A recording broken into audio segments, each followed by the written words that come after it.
యాదాద్రి భువనగిరి జిల్లా మూటకొండూరు మండల మరియు పట్టణ బీఆర్ఎస్ పార్టీ ముఖ్య కార్యకర్తల సమావేశంలో పాల్గొన్నారు ఆలేరు మాజీ ఎమ్మెల్యే బూడిద భిక్షమయ్య గౌడ్. ఈ సందర్భంగా వారు మాట్లాడుతూ ఈ నెల 27వ తేదీన వరంగల్లో జరగబోయే సభ బీఆర్ఎస్ పార్టీ విజయోత్సవ సభ అయినప్పటికీ కాంగ్రెస్ పార్టీ అధికారంలోకి వచ్చిన తర్వాత రాష్ట్ర ప్రజలు పడే బాధల గురించి వారి తరపున ప్రభుత్వంపై పోరాడేందుకు దిశానిర్దేశం చేసే సభ అన్నారు.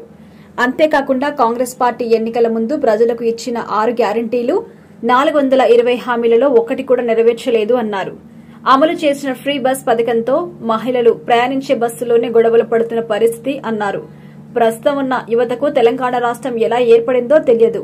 రాష్ట్ర ఏర్పాటు కోసం ప్రాణాలు సైతం లెక్క చేయని కేసీఆర్ గురించి పార్టీ నేతలు కార్యకర్తలు ప్రజల్లోకి వెళ్లి తెలియజేసి తెలంగాణ రాష్ట్ర ఏర్పాటులో బీఆర్ఎస్ పార్టీ ఎదుర్కొన్న కష్ట నష్టాలను మరొకసారి గుర్తు చేయాలన్నారు. ఈ కార్యక్రమంలో మాజీ ప్రభుత్వ విప్ ఆలేరు ఎమ్మెల్యే గొంగిడి సునీత మరియు కల్లూరి రామచందర్ రెడ్డి, పలువురు పార్టీ ముఖ్య నాయకులు మరియు కార్యకర్తలు పాల్గొన్నారు. ఈ తెలంగాణ రాష్ట్రం ఆగమైపోతా ఉంది. తెలంగాణలో సర్వం అన్ని ఆగమైపోయినాయి. సబ్బండ వర్గాలు ఇవాళ అనేక ఇబ్బందులతో ఉన్నారు. ఏ ఒక్కటి కూడా అమలు చేసేటువంటి ఏ ఒక్కటి కూడా చేయనటువంటి పరిస్థితి. అందుకే నమ్మకం లేదు కాబట్టి మరి ఇవాళ ఏది కూడా జరిగినటువంటి పరిస్థితి. ఇవాళ తెలంగాణ ప్రజల కోసమే రేపు బీఆర్ఎస్ పార్టీ నిలబడుతుంది.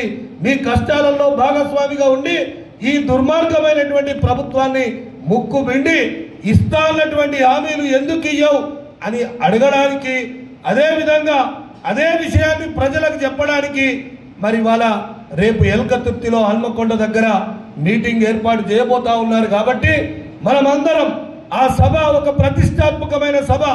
మన కష్టాల గురించి, మన బాధల గురించి, తెలంగాణలో ఒక ఆత్మ ధైర్యాన్ని ఇవ్వడానికి గురించి రేపు సభ పెడతా ఉన్నారు. కాబట్టి మనం కూడా అంతే ఎత్తున ఆ సభలో ప్రతి ఒక్కరం ఆయన మాటలు విని ఇక్కడ వచ్చి ప్రజలకు వివరించాల్సిన అవసరం ఉందని చెప్పి అందుకే మనం గట్టిగా తూచా తప్పకుండా మనసుంటే మార్గాలు 1,00,000. కొందరికి సొంత కార్లు ఉంటాయి, కొందరికి మరి ఇక్కడి నుంచి వెళ్ళి వెహికల్లను కూడా ఏర్పాటు చేస్తూ ఉన్నారు. ఎట్లా వీలైతే అట్లా ప్రాంగణానికి చేరుకోవడమే లక్ష్యం పెట్టుకొని మరి పెద్ద ఎత్తున మూటకొండూరు మండలం నుంచి తరలి రావాలని చెప్పి ఈ సందర్భంగా గుర్తు చేస్తా ఉన్నా. ముఖ్యంగా యువకులు చాలా మంది అవుపడతలేరు. నిజంగా కూడా ఆనాడు ఉద్యమం ఉన్ననాడు యువకులే ముందుండి నడిపించారు. యువకులదే ప్రధానమైనటువంటి పాత్ర ఉంది. ఎందుకంటే ఇవాళ తెలంగాణ వచ్చి 11 సంవత్సరాలు అయింది. ఆనాడు 10 సంవత్సరాలు ఉన్నటువంటి మీ కొడుకులు కావచ్చు, ఊళ్ళో ఉన్నటువంటి యువకులు కావచ్చు, ఆనాడు 10 సంవత్సరాలే ఉంది. ఇవాళ 20 సంవత్సరాల యువకుడు అయిండు. కానీ తెలంగాణ ఎట్లొచ్చింది అంటే ఎవరు కష్టపడ్డారు అంటే ఆ పిల్లగానికి ఏం తెలియదు.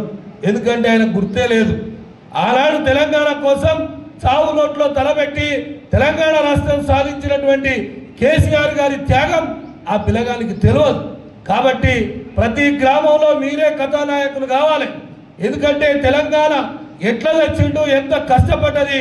అందుకే తెలంగాణలో ఉన్నటువంటి బీఆర్ఎస్ పార్టీని కాపాడుకోవాలని ప్రతి ఒక్క గ్రామంలో యువకులకు ఖచ్చితంగా మీరు చెప్పగలిగితేనే పార్టీ అభివృద్ధి చెందుతుంది. కానీ మన నోట్లే మనం ఉండి ఏది చెప్పకుండా ఉంటే ఆ యువకునికి ఏం తెలియదు. ఎవరు ఏ మాట చెప్తే ఆ మాటే వింటాడు. కాబట్టి ఖచ్చితంగా మన బాధ్యత ఏంటంటే బీఆర్ఎస్ నాయకులందరికీ కూడా మీ ఇంట్లోనే కాదు ఎవరైనా యువకులకు ఖచ్చితంగా తెలంగాణ తెచ్చింది మరి బీఆర్ఎస్ పార్టీ. తెలంగాణ తేవడానికి అనేక కష్ట నష్టాలు పడ్డది కేసీఆర్ గారు అని చెప్పి మీరు చెప్పాల్సిన అవసరం ఉంది. అట్లా చెప్తేనే మళ్ళీ యువకులందరూ పెద్ద ఎత్తున వస్తారు.